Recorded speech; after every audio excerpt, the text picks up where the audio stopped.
En Profundidad. Un podcast de La Ribera Multimedia. Con Laura Oloco. Un espacio para conocer la historia de vida de nuestros invitados, con una mirada simple y profunda que nos permita reflejar la esencia de cada testimonio. Bienvenidos y bienvenidas a una nueva edición de este nuevo proyecto que encaramos con La Ribera Televisión, que es Podcast en Profundidad. Hoy tenemos la grata visita de Mónica Re, quien es candidata a vicerrectora por visión universitaria en la Universidad Nacional de Río Cuarto. Mónica, bueno, muchísimas gracias por visitarnos y por este tiempo. Por favor, Laura, un gusto de estar, compartiendo esta mirada desde la universidad y nuestro proyecto, para la participación en la campaña electoral que estamos tratando de llevar adelante, ¿no? En esta propuesta desde nuestra visión universitaria. ¿Cómo llega esta decisión a tu vida, ¿no? O esta propuesta de formar parte de este equipo que denominan Visión Universitaria? Bien, esto fue a fin del año 22, la última semana de la universidad, que César Casale me convoca. Yo a César Casale lo conozco de otras cuestiones no profesionales sino particulares y habíamos tenido charlas y contactos con anterioridad a esta situación, pero me dice, dice Mónica, me gustaría que nos pusiéramos a charlar para hacer un proyecto, para estar trabajando en visión universitaria, y le dije sí, cómo no, pero dame un poquito de tiempo porque las cuestiones personales de fin de año eran bastante duras desde la cuestión personal, y le dije, cuando esto se resuelva o termine en lo personal mío, yo me aboco a esto que vos me estás proponiendo. Y hicimos eso a partir más o menos del 15 de enero, 16, 17 de enero nos pusimos en contacto a charlar un poco y nos abocamos a trabajar un poco desde esta mirada de visión universitaria, qué propuesta podíamos hacer a la universidad para esta contienda electoral. Digo contienda porque es una lucha, obviamente, un proceso electoral que nos pareció interesante. Bien. Así que eso fue muy así, muy simple, ¿no? Te lo cuento porque es desde ese lugar. Bien. Hoy tenemos que hablar, ¿no?, de este proceso electoral. Vos particularmente debemos contarle a toda la gente que nos está viendo y también nos está escuchando a través de la plataforma Spotify. Hace 35 años que trabajas en la universidad, pero hubo un comienzo para eso y debemos remontarnos hace muchos años atrás. Naciste aquí en la ciudad de Río Cuarto, pero transitaste toda tu infancia en Bulnes. Contanos un poco más de eso. Un pueblo, mis padres trabajaban, eran jóvenes, mi mamá era docente y mi papá un mecánico del pueblo y de la región, digamos de la gente que lo demandaba a trabajar, y desde esa mirada tuvimos una propuesta para venir a Río Cuarto a trabajar por parte de mi papá. Y mi mamá estaba asustada y decía, hoy nos tenemos que ir de acá, que tenemos nuestra casita, estamos bien nosotros. Y mi papá dijo, pero también el hecho de ir a una ciudad más grande, con otras posibilidades, y también pensando con una universidad que se estaba iniciando, ¿no? Y eso ameritaba, una mirada de los padres que no habían podido estudiar en la universidad, de poder uno estudiar y en esa mirada nueva que la universidad estaba demandando, que se estaba iniciando. Obviamente, años 72, 73, yo tenía 9 años cuando vinimos a Río Cuarto, no era fácil la situación del inicio de la universidad y del contexto de la década del 70 en Argentina, ¿no? Y en nuestro país. Yo como historiadora eso lo enseño, y bueno, era una época difícil de trabajo. Pero más allá de todo eso, era una etapa de expansión del estado de bienestar en el cual la Argentina tenía, los salarios eran altos de los obreros argentinos en ese momento, y hace a su vez también un accionar, digamos, de un trabajo, digamos, no solamente de la mirada pública y privada, bastante interesante. Más allá de la contienda política electoral, que siempre Argentina fue bastante fuerte en ese sentido, ¿no? Mónica, Sí. si te parece, volvemos por un ratito Sí. a Bulnes, ¿no? ¿Y cómo fue esa infancia? ¿Cómo la viviste? Una infancia hermosa, de trabajo, o de jugar. No había en ese momento, lo cuento así, siempre me llamó la atención porque no había paredones, había alambres que dividían los terrenos. Entonces era, vamos a la hora de la siesta, nos juntábamos por ahí con 2 o 3. Yo era media varonera, ¿no? Me encantaban mis primos, como era, tenía un hermano que me llevó 6 años de diferencia, pero el hecho de cómo se jugaba en el pueblo, ¿no? Esto de jugar en el pueblo era una situación muy linda, tanto en verano como en invierno, porque bueno, uno se reunía, ¿no? En las casas, en los patios, y eso es una cosa muy de recordar en la infancia, ¿no? Que ha sido muy interesante y muy vivencial, muy hasta sentimental, te diré, porque en ese vínculo el hecho de jugar y de compartir era un elemento importantísimo, ¿no? Importantísimo desde la mirada que yo tengo, ¿no? Eso muy interesante, ¿no? ¿Y hay algo de todas esas vivencias o de ese compartir también con toda la gente del pueblo, con tu familia, que lo hayas llevado, digamos, a lo largo de toda tu historia? Sí, vos sabés que yo creo que la escuela ha sido un elemento importante de integración. Yo ingreso a la escuela, lo voy a contar porque llama la atención, no había jardín en la escuela todavía.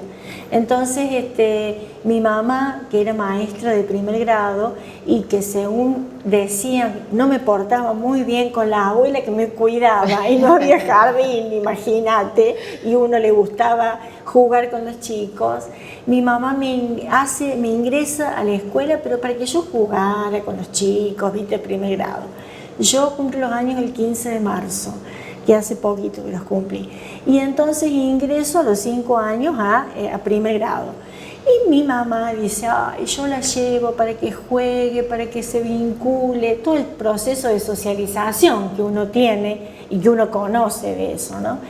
Y bueno, qué alegría poder jugar. Y desde esa mirada, también compartir las primeras letras, los primeros números que uno aprendía o los primeros palotes, así te digo. Es una cosa que impacta fuertemente en mi vida y en mi proceso de aprendizaje también, ¿no? Así que una alegría de compartir con los compañeros. El rol de tu madre como educadora, ¿pensás que fue un indicio o algo que te marcó para también vos llevar adelante ese rol? Sí, eso es una cuestión que lo vivo y lo he experimentado en mis trabajos de investigación. ¿Por qué lo digo así? Porque en mis temas de investigación tienen que ver con género, con el mundo del trabajo, y todo eso a la mirada, digamos, generacional, se nota porque hoy se conviven al mismo tiempo 4 generaciones en el mundo laboral, ¿no? Yo tengo papá y mamá de 82, 83, 84 de edad que viven mi mamá más parada, digamos, que mi papá, pero más allá de eso, con la cabeza muy, muy bien los dos. Y bueno, mi generación, la generación entre 50 y 60, la generación de 40 a 50 también, de 30 a 40, que son mis hijos, y los niños, que tengo nietos. Entonces, en esa mirada de 4 generaciones que actuamos y nos desarrollamos, al mismo tiempo implica un proceso de adaptación y de flexibilización, de ser flexibles ante esas miradas nuevas, donde el cambio tecnológico en los últimos 15 años o 20 años fue impresionante.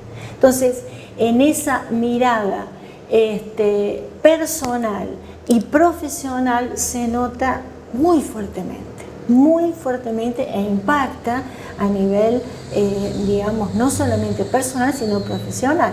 Bien. Entonces, en eso ha sido fuerte, digamos, muy definitivo, ¿no? Y muy categórico el cambio, ¿no? Pero bueno, creo que hemos aprendido a adaptarnos al cambio tecnológico, a la adaptación de la tecnología, y a partir de ahí uno que es de ciencias blandas, de qué manera uno se fue adaptando, ¿no? A nivel profesional y personal también, ¿no? Pero bueno, una convivencia interesante. Y en esto de adaptarse, ¿no?, a nuevos contextos y a nuevos escenarios, después de Bulnes, lo decías recién, se mudó toda la familia a Río Cuarto. Bueno, ¿cómo fue ese llegar a esta ciudad de un pueblo tan chiquito y poder transitar tu adolescencia? ¿Cómo fue Mónica de adolescente? Bueno, Mónica de adolescente, como la adolescente de ese momento. La escuela, yo soy de la escuela normal, estudié en la escuela normal, terminé el primario e hice el secundario, un bachillerato con orientación a letras, y bueno, de esa manera, los otros días mis compañeras me mandaban a decir, las compañeras del secundario: Mónica, te estás trabajando para rectora, dice, no. Bueno, una dinámica, y me ponían todas cositas, ¿viste? Bueno, caritas del transitar, ¿no? En ese transitar, bueno, un transitar en la escuela normal, donde la escuela normal era una escuela importante, relevante, como la Escuela Nacional y Comercial también, ¿no? Que hoy quizá se trabaja de una manera diferente, pero que para nosotros ha sido un impacto de aprendizaje y de estudio, de mucha presión de estudiar, había que estudiar, ¿viste? Y bueno, eso fue marcando en la adolescencia. Yo pensaba que me recibí de la escuela, llegué al 5º año, tenía 16 años. Era muy pichonita, muy joven en eso, ¿no? E ingresar a la universidad a los 17 años, apenas el inicio de que había que rendir para estudiar, bueno, para ingresar a la universidad, bueno, había una preparación previa que uno demandaba para ese ingreso. Yo ingresé a la universidad o terminé la escuela secundaria y había que rendir, no era un ingreso como ahora que tenemos, ¿no es cierto?, que había que rendir bien. Había que sacarse de 4 para arriba para poder ingresar. Y eso implicaba, digamos, a finalización de la escuela secundaria, una formación previa, digamos, la lectura, la escritura, la matemática, bueno, todas esas áreas eran áreas que había que estar manejándose de un modo importante, ¿no? Y una preparación, a eso apuntábamos, ¿no? Bien.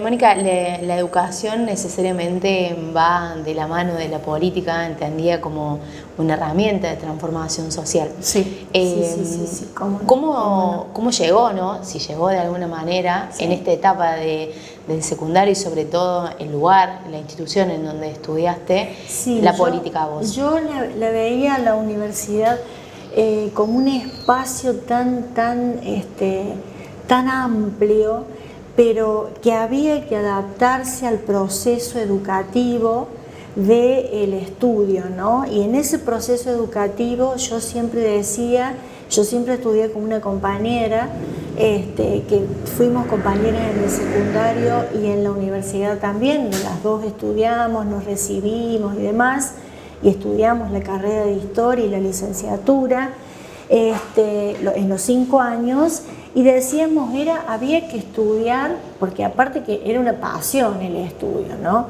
Y teníamos la posibilidad de estudiar sin trabajar. Entonces eso también era un complemento muy importante, porque de esa manera uno lo podía hacer porque tenía el papá y la mamá que nos ayudaban, ¿no? Salvo en el último año de mi carrera, que yo me puse a trabajar, pero ya había terminado de cursar, y bueno, y rendir las últimas 6 materias costó sacrificio.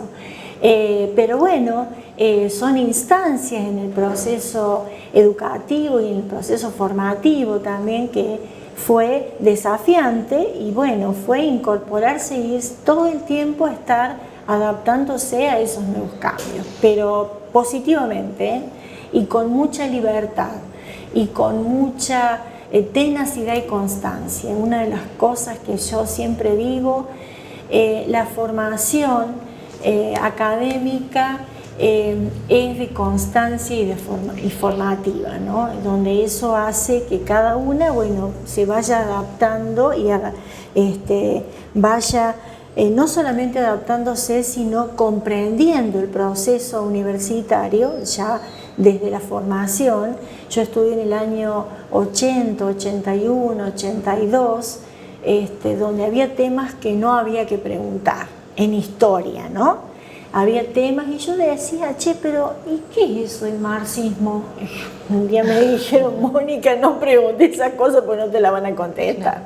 Pero bueno, siempre la curiosidad y el modo bien contenido, porque bueno, uno en ese momento éramos jóvenes, estábamos formándonos en una universidad que estaba también iniciándose hacia la vida democrática, y en eso creo que caló hondo en todos los sentidos, ¿no? Y nos mostró el sistema, el modo democrático, un antes y un después, ¿no? Donde, bueno, mañana que vamos a tener la conmemoración de derechos humanos y toda esta mirada ha sido importante y es relevante de modo categórico también en el hacer, ¿no? De cada uno. Así que importante. ¿Por qué decidiste estudiar historia? Bueno, ¿qué pasó? Hay una decisión personal. Yo quería ir a estudiar a Córdoba, y en Córdoba la situación no ameritaba en ese contexto, estudiar en la Universidad de Córdoba. Entonces, un poco me dijeron, Moni, mi mamá y mi papá, ¿por qué no te fijas algo acá, que lo puedas hacer, que lo podamos, esa sobreprotección, ¿no? Y que digo que creo que después esas pautas socioculturales del modo con que nos criaron, esa sobreprotección, también se tradujo de alguna manera ya más en el costo. Me pasó con mis hijos, ¿no? Cuando tuve que decir, bueno, ustedes fíjense si podemos con su papá que estudien acá o en Río Cuarto, fíjense, miren, observen ya era otro momento. Pero en lo mío fue una decisión que me hubiese gustado estudiar abogacía, no lo pude hacer, y entonces, bueno, dije ciencias económicas, humanidades. Bueno, las humanidades siempre me han parecido interesantes, así que, y la docencia me parecía muy importante, entonces en eso era un elemento a tener en cuenta. Pero bueno, en esa situación fue como, bueno, el hecho de estudiar en la universidad en Río Cuarto, me pareció interesante. Más allá de que fui a Córdoba, averigüé, como que no sé si no me animé a tomar la decisión. Pero 16 años, 17, viste, esas cosas que uno dice, y bueno, estudiemos esto y veremos si en algún momento uno puede cambiar. Y bueno, no, a mí no me pasó eso, pero bueno, yo agradecida y me gustó estudiar en la universidad, ¿no? Acá en Río Cuarto. Y lo hice con mucho gusto. Sin lugar a dudas fue una buena decisión, digamos. Sí, yo creo después, que sí. 35 años dedicándote a enseñar la historia también es importante. Seguro. La historia es una carrera obviamente muy interesante porque te abre unas posibilidades de miradas y de estudiar desde lo teórico, digamos, desde la política, ¿no? Desde lo económico y lo social hasta lo sociocultural. Entonces, bueno, la formación mía, fíjate vos, en el año 92 hago mi primer maestría en ciencias políticas, que yo de ciencia política no conocía mucho, pero la historia me había dado herramientas para profundizar. Después hice un posgrado en Historia Económica y Social, y en esa Historia Económica y Social, en la Facultad de Económicas, la formación de la economía me parecía interesante, ¿no? Y luego, bueno, la mirada desde el desarrollo territorial me permitió, desde lo histórico, digamos, integrar varias áreas del conocimiento y que me parecieron interesantes en la profundización de todos esos aspectos a tener en cuenta, que han hecho de lo histórico, desde lo económico y desde lo sociocultural, una formación me pareció interesante y muy rica en eso, ¿no? Desde la universidad, ¿no? Así que interesante. Recién hablaste de tus hijos. Sí. ¿Cómo fue este proceso, ¿no? De conformar esta familia? Que también Bien. Nos contaste antes de empezar este podcast que también sos abuela. Sí, soy abuela, sí.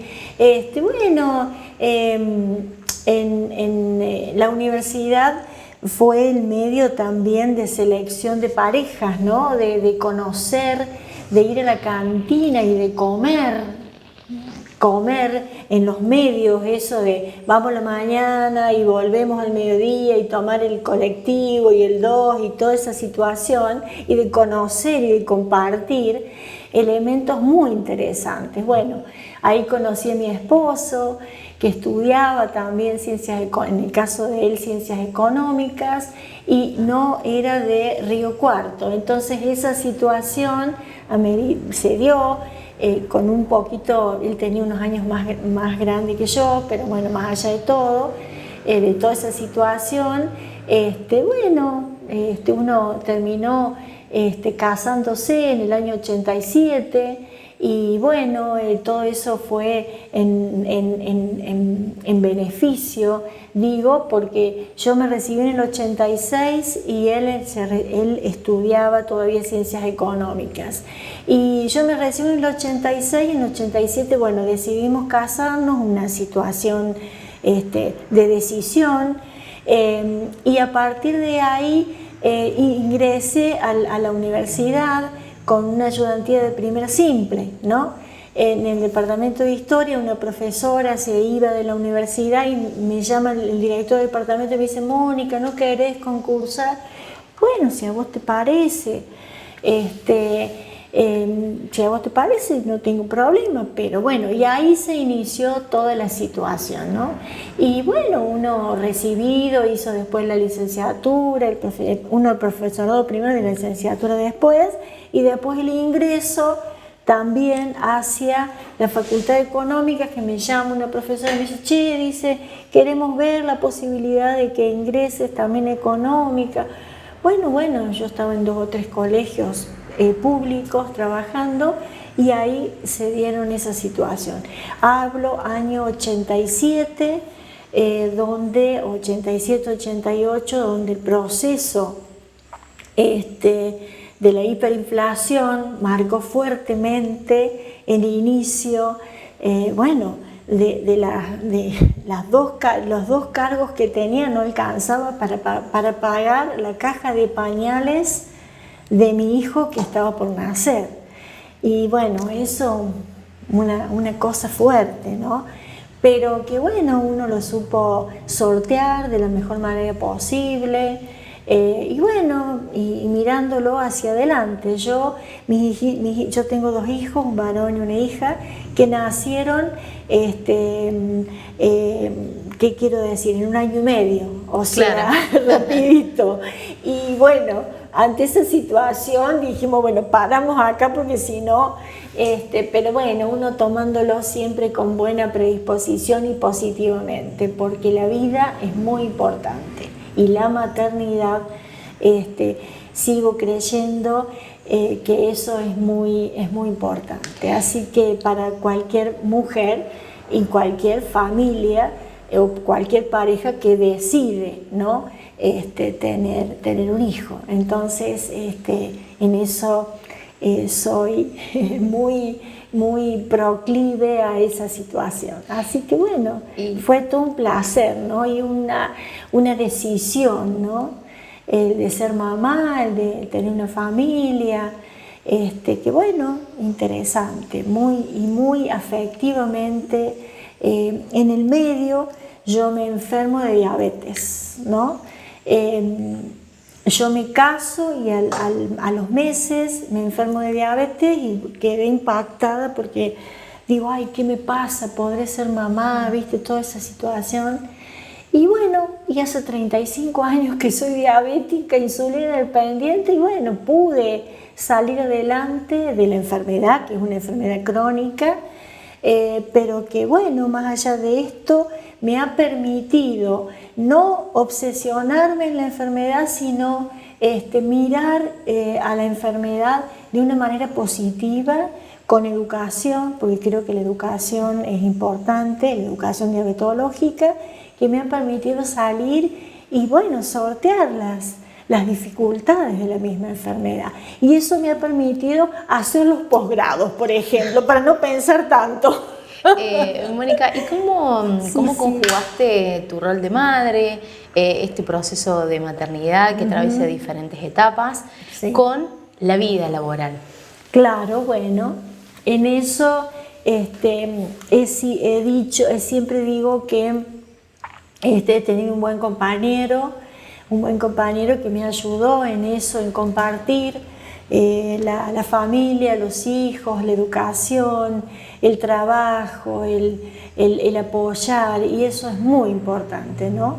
Y en eso, me pareció muy importante de ambos lados que eso, la familia, bueno, fue ayudando en esa situación. Así que, bueno, de modo, vuelvo a tomarlo positivamente, ¿no?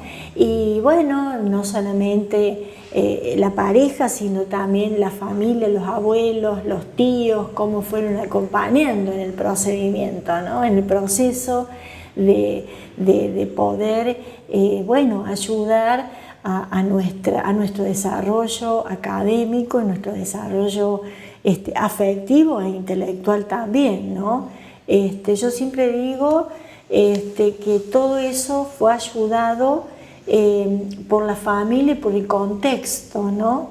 que va formando y que después uno pasa a ser un poco el ejemplo de eso, ¿no? Nosotros, yo tengo un solo hermano, los dos estudiamos, él estudió en Córdoba, yo estudié acá.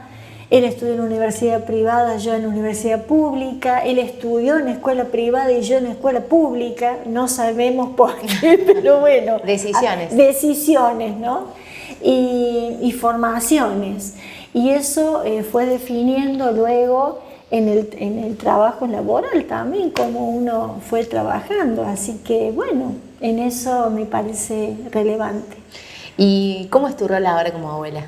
Uy, bueno, recién vengo de cuidarlo a Felipe y a Santino. Felipe tiene 4 añitos y empezó el jardín de 4. Y bueno, Santino no, es pequeño, tiene 1 añito y medio, pero bueno, 2 varoncitos que son tremendos, pero divinos. Que bueno, uno trata de hacer todo lo posible del rol de abuelos. Yo también tengo que decir que bueno, yo soy una persona que me separé hace 20 años atrás por una decisión y bueno, esto de quedarme sola y tomar la decisión hablada y demás con chicos adolescentes no ha sido fácil el primer tiempo. Porque lo afectivo a mí me ha afectado y más allá de esa situación todo va saliendo, ¿no?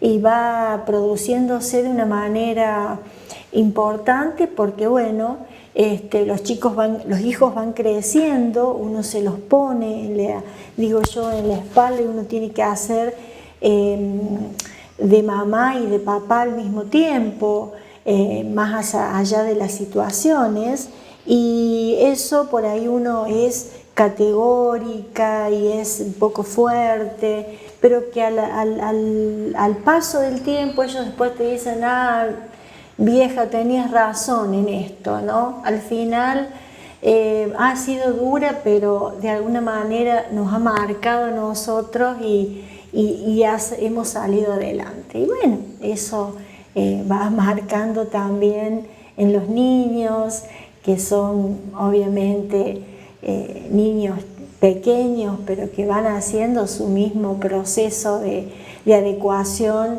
al medio, que lo tecnológico creo que marca fuertemente. Yo tengo a mi papá de 85 años y maneja la computadora por ahí mejor que yo, que tengo menos tiempo de dedicación, ¿no? Claro. Y bueno, son esos modos de tiempos diferentes y de adecuaciones también, ¿no? A medida de que nos vas contando y desandando tu historia de vida, puedo ver que la educación y la universidad la ha marcado, ¿no? Sí, profundamente. Sí, profundamente. ¿Cómo muy, es muy fuerte este trabajo cotidiano y de todos los días, primero de enseñar y después de transitar diferentes espacios de la universidad? Sí. Bueno, la docencia me parece que ha marcado fuertemente y la docencia en el primer año, ¿no? En los primeros años que siempre he trabajado hasta el día de hoy, te digo, fue marcando muy fuertemente con el cambio tecnológico, porque nosotros en la facultad mía, en Ciencias Económicas, damos la modalidad presencial y la modalidad a distancia. Actualmente, después de la pandemia, obviamente la modalidad se profundizó en dar clase y bueno, yo que ya en mi equipo docente y que soy la más grande ya, porque siempre tuve gente arriba y ahora ya digo, tengo toda gente abajo porque ya llegué a una edad importante. Referente también de alguna manera. Sí, pero lo digo con todo el cariño y el amor a mis colegas y a mis compañeros, ¿no? Que es un equipo formado por gente licenciados en administración, contadores, historiadores, licenciados en ciencia política, es bien interdisciplinario, ¿no? Trabajamos de modo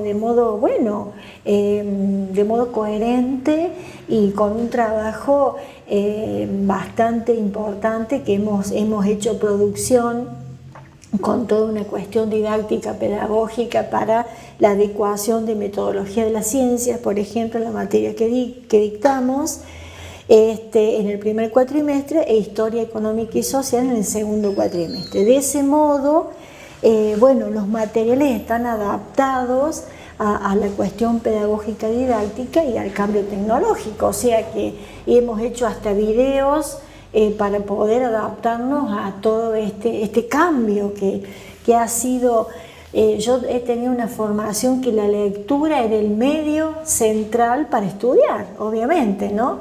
Y nos damos cuenta que la lectura, que hoy el video es un elemento de interacción central para el procedimiento, para el proceso enseñanza-aprendizaje, ¿no? Y que eso ha sumado y ha producido un cambio relevante. Y los materiales no quiere decir que la lectura no sea importante, pero el Google o los sistemas que tenemos para conocer y para entender el procedimiento de estudio ha cambiado y en eso nos hemos tenido que adaptar a pesar de las situaciones y que no todo el mundo lo puede lograr de modo, siempre digo, colaborativo, como hemos trabajado con todo el equipo de trabajo que tenemos ahí en la Facultad de Ciencias Económicas, en el Departamento Humanístico y Formativo, que somos 17 personas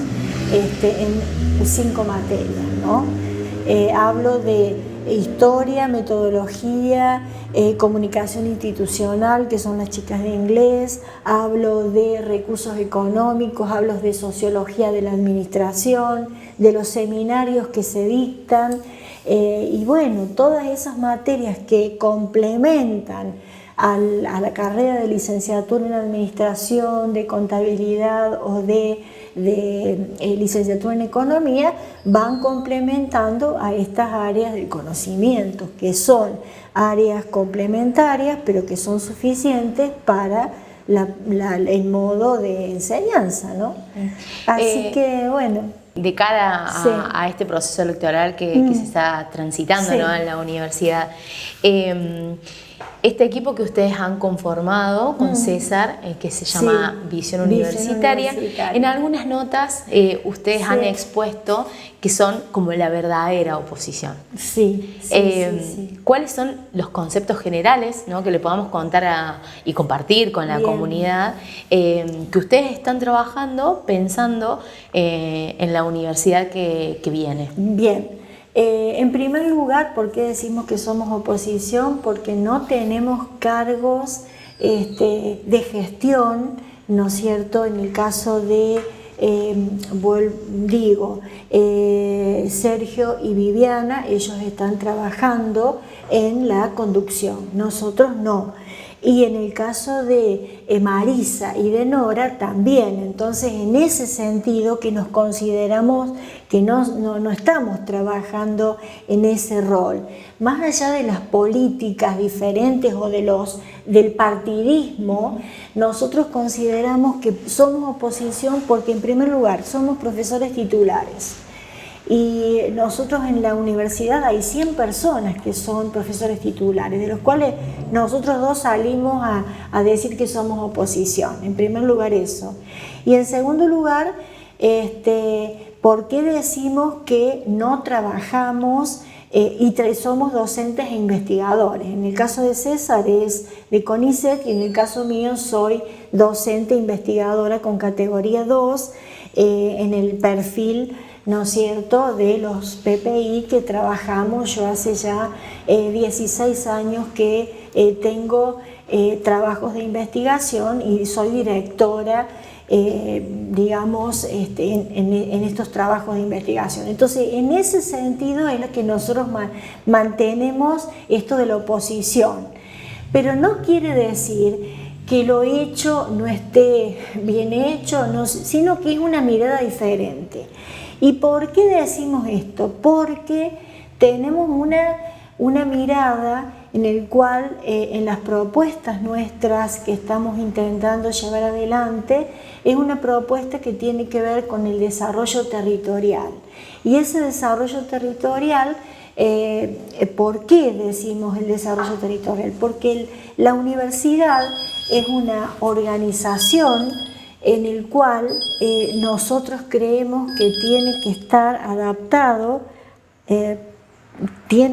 adaptada a los nuevos perfiles del mundo. ¿Por qué lo decimos? Lo decimos en este sentido. La sociedad, el mundo globalizado, el mundo después de la pandemia, tiene que salir. La universidad es un polo de desarrollo en el cual interno y externo, que nosotros formamos profesionales, de los cuales esos profesionales están en el medio en el que se desarrollan, en el medio, en los pueblos, en la región, y ese polo de desarrollo es sumamente importante porque impacta fuertemente en la región y dentro de la comunidad universitaria. Nosotros tenemos estadísticas y eso lo tenemos, que de 4 alumnos, de los cuales 1 estudia en el Río Cuarto, el resto se va a las otras universidades. ¿Y por qué? Nos preguntamos, ¿por qué Villa María o por qué estoy diciendo Villa Mercedes, ¿no? Sí. Porque nosotros en eso tenemos buena comunicación con estas universidades. A mí, por ejemplo, me han llamado para concursos, vamos a dar cursos de posgrado, etcétera, etcétera, y nos preguntamos por qué eso. Nuestra universidad, la cantidad de alumnos que ingresan no tendrían que ser más. La propuesta nuestra es estar trabajando en este desarrollo territorial desde una manera de nuevas carreras, como es la bioeconomía, la biotecnología o la bioingeniería. ¿Por qué esto de los bios, no? Porque en los nuevos paradigmas tecnológicos estas son las carreras que tienen o las carreras que tiene y que demandan valor agregado al producto que se hace y que se produce. Entonces, en eso nos parece interesante que la formación de los alumnos, de los graduados, tiene que ver con esa mirada. No quiere decir que lo que se esté haciendo sea todo negativo. No soy una persona de hablar negativamente de la conducción, porque quiere decir que entonces recién ahora, Mónica, se te da por participar políticamente. No, uno ha participado en la facultad, pero nuestra mirada es una mirada más académica, ¿no? A eso apunto, ¿no? ¿Y están pensando, digamos, estas nuevas carreras como aperturas de carreras, o quizás también puede ser una opción alguna especialización? Bueno, nosotros estamos pensando en carreras de grado, pero también con términos medios en las titulaciones, ¿no es cierto? Nosotros habíamos pensado de alguna manera que habría que hacer una especie de carrera o de ciclo básico para luego ciclos de especialización para que tenga relación las titulaciones intermedias básicamente también con el posgrado. Porque vemos que en ese sentido el posgrado también sería un elemento de incorporación a estas nuevas carreras, que habrá gente que se quiere dedicar a trabajar o a hacer carreras intermedias, que por ejemplo en nuestra facultad hay tecnicaturas, ¿no? En la Facultad de Ciencias Económicas y que tiene vinculación con agronomía y veterinaria también y con algo de ingeniería, hay carreras intermedias que son, y después las de grado, bueno, se pueden profundizar, pero la universidad lo está haciendo. Creemos que nosotros que en esto, el impacto de estas carreras de bioeconomía, biotecnología o bioingeniería son las que están demandando el mundo, en todo el mundo. Entonces decimos, ¿qué está pasando? ¿Qué está pasando en nuestra universidad que no hay un impacto fuerte en ese sentido?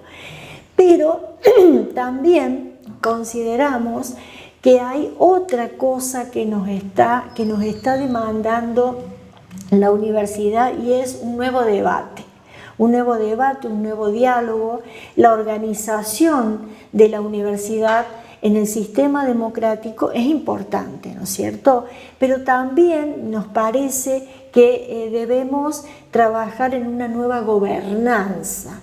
En las universidades en el mundo, yo estuve, por ejemplo, en la Universidad Autónoma de Madrid en el 19 y estuve viendo cómo se está trabajando interdisciplinariamente, muy unidos en ese sentido. Y en esta mirada interdisciplinaria tiene que ver también con los modos de hacer esta nueva gobernanza. ¿Por qué hablamos de gobernanza? Gobernanza significa que es el Estado público, lo privado y también la sociedad civil. ¿De qué manera esa sociedad civil interviene en nuevos agentes para estar trabajando? Y nosotros hablamos de las empresas básicas tecnológicas, ¿no? Donde las empresas son pequeñas empresas que desde la universidad se pueden estar gestionando, ¿no? Para el graduado o para el alumno ya que está terminando para el estudiante que está terminando su carrera de grado. Entonces, esas empresas de base tecnológica son sumamente importantes porque estarían dando desde la universidad un 5% de su porcentaje se hace un producto X, digamos, ¿no? Yo voy a dar el caso de Dinamarca. Dinamarca, en una universidad están realizando, por ejemplo, todo el tema de los celulares, los enchufes de los celulares, que se carga en 5 minutos y no en 40 como lo tenemos nosotros acá. Eso lo han hecho los alumnos de los últimos años, y esa carga rápida y eso sale rápidamente a la universidad, y la universidad, si lo saca, si es un producto que lo puede vender al mercado, cobra un porcentaje. Entonces, ¿qué es lo que estamos diciendo? Nos parece que la universidad está teniendo una formación necesaria, que es para que nosotros dinamizásemos más, de la cual nos estamos perdiendo elementos, ¿no?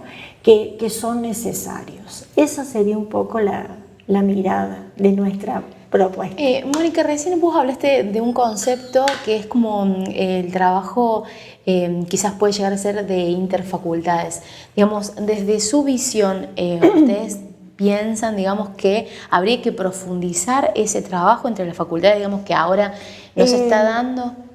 Nosotros notamos, cada facultad está bastante encerrada académicamente en sus áreas, y nos parece que cada área del conocimiento tendríamos que debatir de alguna manera, dialogar más entre nosotros, pero el diálogo entre docentes, no docentes y las autoridades, ¿no? Que en ese diálogo es sumamente importante para estar produciendo el cambio que queremos intentar plantear.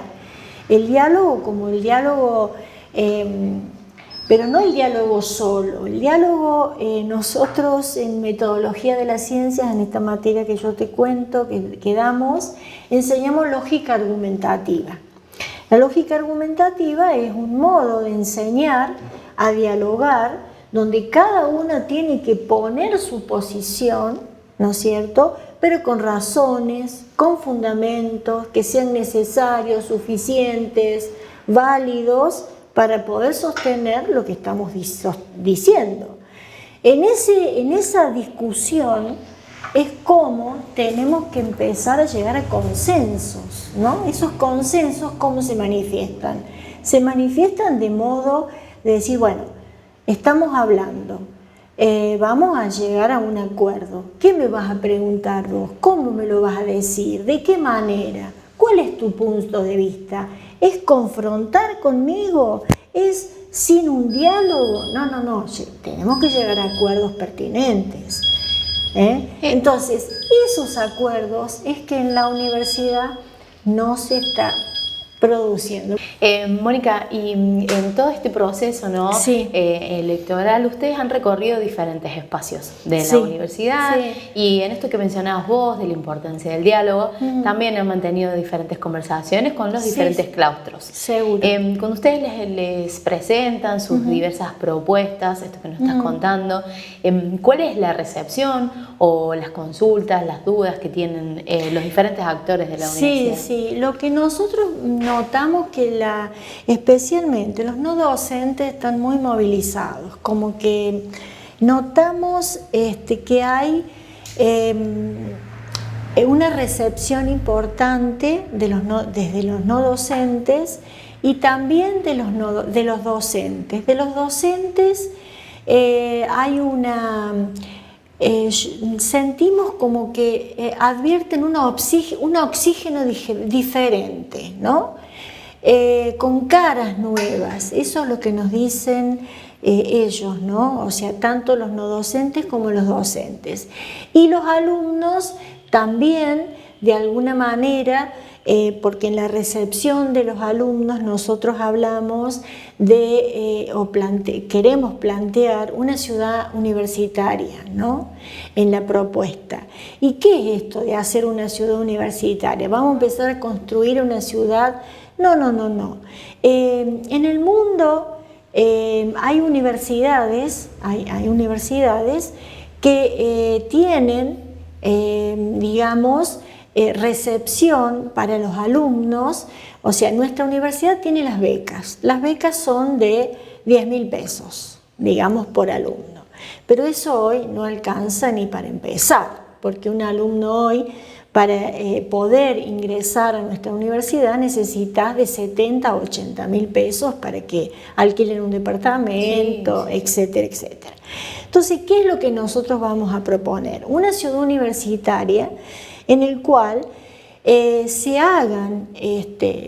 construyan obviamente obras en la cual la universidad, a través del sector público y del sector privado y a su vez de ONG que obviamente se pueden estar trabajando, por eso nosotros hablábamos del desarrollo territorial y hablábamos que habría que seguir trabajando toda esta situación de los pueblos para que también se ofrezcan, digamos, para atraer a sus alumnos en la universidad.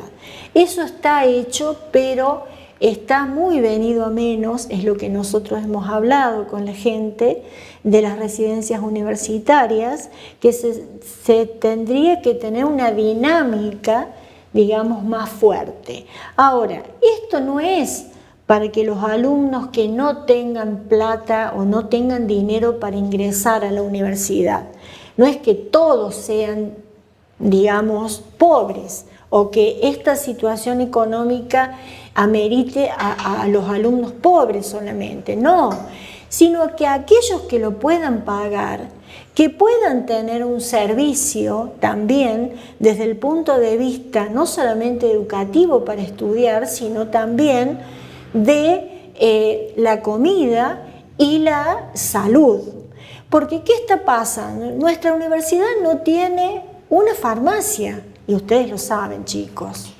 Ahora, ¿cuál es el problema que nosotros nos planteamos que no tenga una infraestructura, no solamente edilicia, para tener a los estudiantes, aquellos que lo puedan pagar, obviamente, se pagan el departamento que quieran, pero en otras universidades del mundo esto está subvencionado, digamos, porque hay una infraestructura.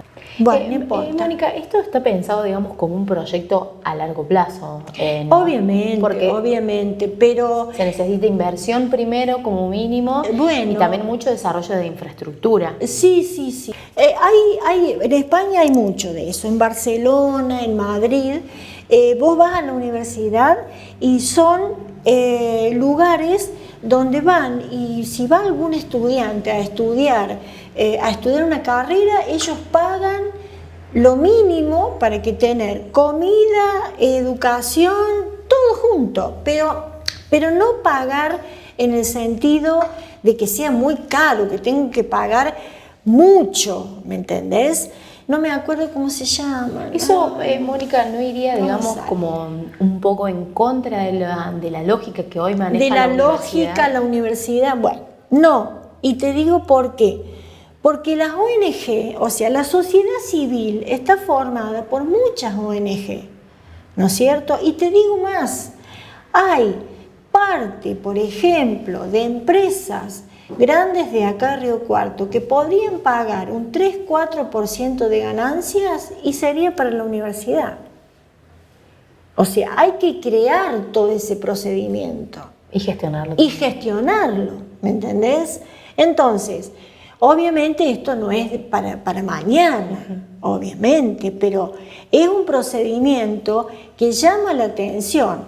Te voy a decir, creo que la Universidad de Rosario ya tiene algo de esto que yo te estoy comentando. Me pareció que la Universidad de Rosario ya tiene algo de ese tipo de infraestructura manejados por ONG. Entonces, en ese sentido, esta idea que uno está intentando proponer, hay que llevarla adelante, hay que poner un conjunto de gente especializada para que se haga de una gestión diferente a la que venimos diciendo, una gestión diferente, porque la organización de la universidad como organización pública ya no es la misma de fines del siglo, de la época de la Segunda Guerra Mundial. El estado de bienestar ha cambiado. Y en el estado de bienestar ya esta organización no está funcionando de esta manera. Entonces tenemos que crear un modo diferente. Por ejemplo, el proceso de digitalización de la universidad tiene sus inconvenientes. Tenemos Evelia y tenemos la UTI. En la UTI la gente de la UTI, de la parte tecnológica que maneja toda la cuestión de digitalización, se van porque se reciben y se van de ahí porque les conviene más trabajar desde su casa y las grandes empresas le pagan en dólares. Y acá le pagamos a la gente de la UTI 2,50 pesos. ¿Se entiende lo que digo? Sí, bien. Sí, entonces, Evelia también. No, uno no quiere decir que esa gente no sea idónea, al contrario, es gente sumamente idónea. ¿Por qué digo esto? Porque las organizaciones ya trabajan los procesos administrativos gestionando de una manera diferente. Hasta te diré más colaborativamente. Cada persona cumple un rol importante dentro de un contexto administrativo. Entonces, en eso hay otro concepto, así como yo hablé del concepto de gobernanza, también voy a hablar del concepto de capital social. Concepto de capital social tiene que ver con la formación de la gente que nosotros estamos formando en la universidad. Y ese capital social no lo podemos dejar así nomás. Lo tenemos que usar de alguna manera. Y ese capital social tiene un peso específico en la universidad que nosotros estamos formando. Y ahí están los graduados que se quieren quedar en la universidad como los graduados que se quieren ir de la universidad al medio, pero el medio tiene que estar vinculado de alguna manera diferente a cómo estamos funcionando para que la universidad realmente sea un polo de desarrollo. Mónica, hay algo que no me gustaría dejar pasar, por favor. y es un dato importante e histórico, Sí. ya que hablamos en todo este Sí. tiempo de historia, y es que por primera vez desde la creación de Sí. la universidad son 3 mujeres las que están, en esta carrera de llegar a ser vicerrectoras. ¿Cómo te atraviesa esto? Primero como mujer y después este proceso histórico. Sí, me atraviesa fuertemente esto, porque la verdad que como mujer hemos estado advirtiendo situaciones muy fuertes. La mujer tenemos una sensibilidad diferente, ¿no es cierto? Digamos, hoy la educación está mirada no solamente lo físico, lo psíquico, la capacidad intelectual de nuestra racionalidad, sino también los afectos, ¿no es cierto? Entonces las mujeres nos diferenciamos de los varones por nuestras sensibilidades diferentes. Eso es por un lado. Y por otro lado, ¿qué digo? Nos atraviesa la articulación especialmente de género y las cuestiones referidas a la discapacidad, por ejemplo, ¿no? Donde la universidad es una universidad que con respecto a la discapacidad y con respecto a género ha trabajado mucho. Tengo que decir que hay una comisión que la conozco muy bien, que está trabajando perfectamente bien con las cuestiones referidas al género. Pero con las cuestiones referidas a discapacidad se han hecho algunas cosas, pero no en su totalidad, ¿no? Casualmente ayer estuvimos reunidos con un grupo de personas con discapacidad y bueno, nos pedían que hiciésemos, que si nosotros estuviésemos siendo rector y vice, ¿qué opinión teníamos sobre la discapacidad? Y la verdad que nosotros la tenemos puesta en la propuesta. Lo que pasa es que no todo el mundo maneja discapacidad ni todo el mundo maneja género. Y en ese sentido, ser vicerrectora implicaría una responsabilidad extremadamente muy grande para mí, muy grande. Una responsabilidad que me gustaría plantearlo como un gran desafío, no solamente en la comunidad universitaria, sino en lo personal. Entonces, ahí es un poco donde quisiera decirlo, porque la sensibilidad no es lo mismo, y eso está más que puesto en evidencia, la sensibilidad que tenemos las mujeres al varón, ¿no? Y encima con estas nuevas cuestiones de género donde hay diversidad de situaciones que la universidad está enfrentando. Y esto lo cierro acá. Yo en el 2019 me fui a dictar un posgrado a la Universidad Autónoma de Madrid. Cuando volví era octubre. Tuve fines de agosto, principio de septiembre. Estuve todo de septiembre allá.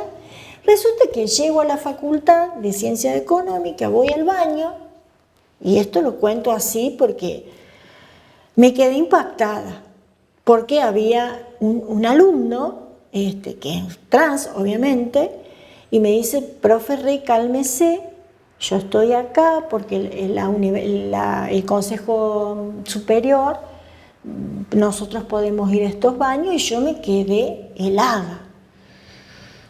Pero bueno, él dice: yo me lavo las manos, me seco y me retiro. Perfecto, y yo estaba ahí dura. Pero después me tranquilicé y dije: no, tengo que superarlo esto. Él se fue, todo bien, y me esperó afuera. Y me dijo, tranquila, profe. No, le digo, pero yo porque estaba apurada para ir al baño. Ustedes me entienden lo que digo. Sí, igual tiene que ver con esto de ir aprendiendo. Bueno, obviamente, entonces, y me dijo, y él había cursado la materia de historia y metodología, me conocía, pero yo quedé, mirá que hago género, mirá que conozco sobre eso, pero me quedé helada, o sea que, viste que hay cosas que saltan en la sensibilidad y otras que no, y otras que te bloquean. Pero bueno, eso es lo que cuento, mi experiencia. Está bien. Y lo cuento siempre, porque me parece que es un ejemplo que tenemos que terminar de superar. Sí, y la sociedad no toda la tiene incorporada. Sí, y sobre todo me parece que el respeto, ¿no? El respeto No, obviamente, a la diversidad. El respeto, y después, bueno, nos quedamos charlando, pero bueno, es un efecto fuerte. Pero me pasó a mí en ese momento que yo quedé bloqueada y dije, no, tengo que tratar de superar esta instancia. Y bueno, después nos sentamos, charlamos, ¿viste? Pero quedó tenso. Encima no sabía ni cómo llamarlo, sé que tiene otro nombre, que no es el nombre de varón. Y entonces después me dijo, y ahí como que los dos nos relajamos, pero no fue fácil. Y lo hablo desde la lectura que tengo, la experiencia, porque también forma parte de cómo es cada uno y cómo a veces uno reacciona, uno le parece que tiene todo incorporado y por ahí no salen estas cositas, que son de la personalidad. Bien, Mónica, bueno, si te parece por último, enviarle un mensaje a toda la comunidad universitaria que nos está viendo y escuchando por las diferentes plataformas, ¿no? De cara a lo que van a ser las elecciones. Bueno, nosotros con el profesor Casale lo que estamos intentando que nos voten, porque creemos que la propuesta tiene una originalidad, tiene una posición teórica y epistemológica y pragmática también y práctica para llevar adelante. En ese sentido, nosotros creemos que es muy necesario el rol que la universidad tiene en la formación de los graduados, de los profesionales, y que tienen que salir al medio socioproductivo especialmente, y que no puede ser que nuestra universidad no esté teniendo mayor cantidad de alumnos, mayor cantidad de docentes, cuando tenemos formaciones profesionales con altos niveles de producción científica, y que la verdad que nos estaría faltando esa mirada hacia adelante sobre el desarrollo territorial, la incorporación de la región a la universidad y la universidad hacia el medio donde está inserto. Estamos en el centro del país, en el centro de la producción agrícola ganadera, que es una región donde el 10% del Producto Bruto Interno de Argentina sale de la región de Río Cuarto, que Río Cuarto es cruce y de comunicaciones hacia Mendoza, hacia Chile y hacia Brasil, es cruce de rutas. Entonces creemos y sostenemos esta mirada que nos parece muy interesante, que la universidad no puede dejarse de subir al tren del desarrollo territorial, al tren del diálogo, al tren que nos está faltando algunas cosas, que decimos nuevas carreras como biotecnología, bioeconomía, y bueno, esas serían un poco la propuesta que tenemos con el profesor Casale. Mónica, bueno, te agradecemos primero por el tiempo y por esta charla. Por favor. Es Mónica Re para La Ribera Multimedia en una nueva entrega de este podcast que es En Profundidad. Muchísimas gracias a todos y todas por acompañarnos. En Profundidad. Un podcast de La Ribera Multimedia. Con Laura Oloco. Un espacio para conocer la historia de vida de nuestros invitados, con una mirada simple y profunda que nos permita reflejar la esencia de cada testimonio.